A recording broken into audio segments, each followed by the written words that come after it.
En l'an 1484, à la fin du Moyen-Âge, un certain Alain Chartier écrit un long poème ayant pour titre La belle dame sans merci.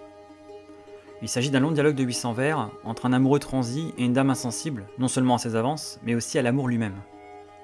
Durant ces 800 vers de joute verbale, l'amoureux déclare ses sentiments et tente de convaincre la dame de sa sincérité et de la séduire. La belle dame, sans merci, inflexible, retourne tous ses arguments avec de froids raisonnements et finit par repartir s'amuser à la fête d'où elle venait. L'amoureux, inconsolable, meurt quelques jours plus tard. Le succès de ce texte fut immédiat et retentissant dans le petit milieu lettré. Mais il provoqua aussitôt des commentaires entre scandales, polémiques et controverses. Une véritable querelle littéraire et morale. Alors d'abord des lettres de lectrices, choquées et indignées que l'on ose montrer une femme répondant au titre de dame comme insensible, sans merci, incapable d'aimer ou de se laisser attendrir par l'amour sincère d'un homme. Une dame digne de ce nom, qui plus est belle, ne peut qu'avoir des qualités de cœur, comprendre l'amour, le reconnaître et l'accueillir lorsqu'elle le voit. Et sa beauté physique ne peut que se refléter dans une beauté morale. Le poète, Alain Chartier, dut présenter ses excuses dans une lettre officielle. Et en vers, s'il vous plaît. Mais l'affaire ne s'arrêta pas là. Elle inspira ce que l'on appellerait aujourd'hui des fanfictions, des suites non officielles, d'auteurs anonymes ou pas, souhaitant démêler la controverse de la belle dame sans merci. En 1425, un certain Baudec Hérenc traîne allégoriquement l'affaire en justice en composant un texte de 600 vers intitulé « Une accusation contre la belle dame sans merci au Parlement d'amour ». On y assiste au procès de la belle dame sans merci qui doit répondre de son attitude envers l'amant et de ses propos dénigrants contre l'amour lui-même. À l'issue des audiences, le verdict tombe. Elle est jugée coupable et se voit retirer son titre de dame. Plus tard, un auteur anonyme décide de faire appel de cette sévère décision et de rouvrir le procès.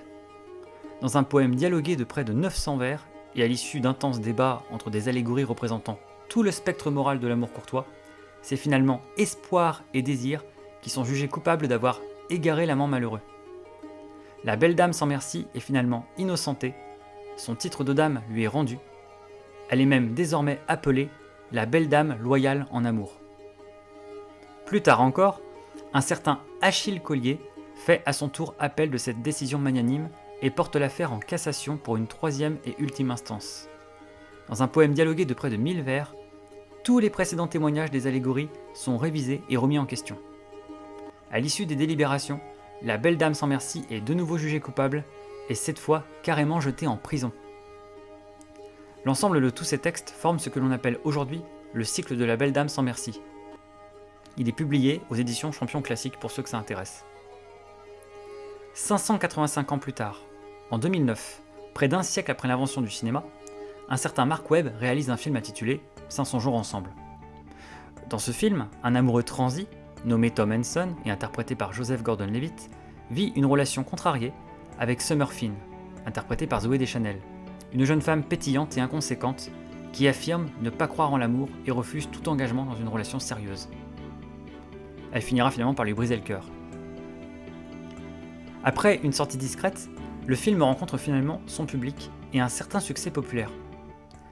Le film inspire de nombreux commentaires, articles et critiques.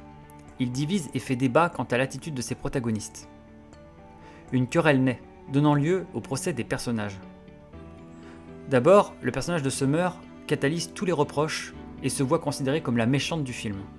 Et puis, avec le temps, les années passant, la réception se renverse. Dans un rebondissement du procès en appel, Summer est complètement innocentée, voire même célébrée, et c'est Tom qui est accusé d'être un amoureux immature, égoïste et toxique. Accusation d'autant plus lourde, on le verra, que on la doit à son interprète lui-même, Joseph Gordon-Levitt, qui attaque son propre personnage et prend la défense de Summer.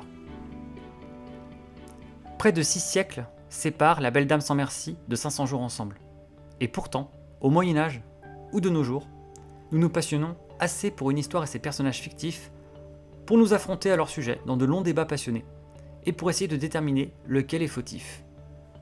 Nouvelle preuve, s'il en fallait une, qu'il n'y a pas d'un côté la littérature et le cinéma ou les autres arts.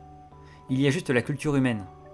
Et lorsqu'on connaît les œuvres et que l'on sait où regarder, on constate que c'est une histoire très ancienne qui se rejoue. Que depuis toujours et encore aujourd'hui, les œuvres de fiction et leurs personnages nous passionnent et soulèvent des questions graves et fondamentales qui alimentent nos discussions et nos débats. C'est au passage aussi une façon de mettre en pratique et d'illustrer le concept même de cette chaîne, qui est d'abolir la séparation artificielle entre culture classique et pop culture, puisqu'on a ici la preuve en fait que c'est finalement la même grande histoire. La Belle Dame sans merci fait partie de la culture classique, littéraire, très ancienne, et 500 jours ensemble fait partie de la pop culture, de la culture populaire, du cinéma. Et pourtant, c'est la même histoire qui se rejoue. Il s'agit de la même chose. Summer, c'est une sorte de Belle Dame sans merci des temps modernes. C'est la même histoire qui se répète. Le podcast qui suit va être une sorte de révision du procès en troisième instance, en cour de cassation. Mon rôle se veut ni celui de l'avocat de Tom, ni celui de l'avocat de Summer, mais serait plutôt celui de l'avocat général, du procureur en quelque sorte, celui qui représente l'État, les parties civiles. Disons plutôt l'État amoureux. C'est l'État amoureux que je veux défendre avant tout, et les responsabilités qu'il implique. Vous qui écoutez ce podcast, et si vous avez la motivation, l'intérêt de le suivre jusqu'à son terme, eh bien, vous avez en quelque sorte le rôle de juré. Voilà, vous avez été tiré au sort en quelque sorte, et ça va être à vous de juger, en votre âme et conscience, ce que vous en pensez, une fois que, pour ma part, j'aurai achevé ma plaidoirie avec ses conclusions et sa démonstration. Allez, je déclare la séance ouverte.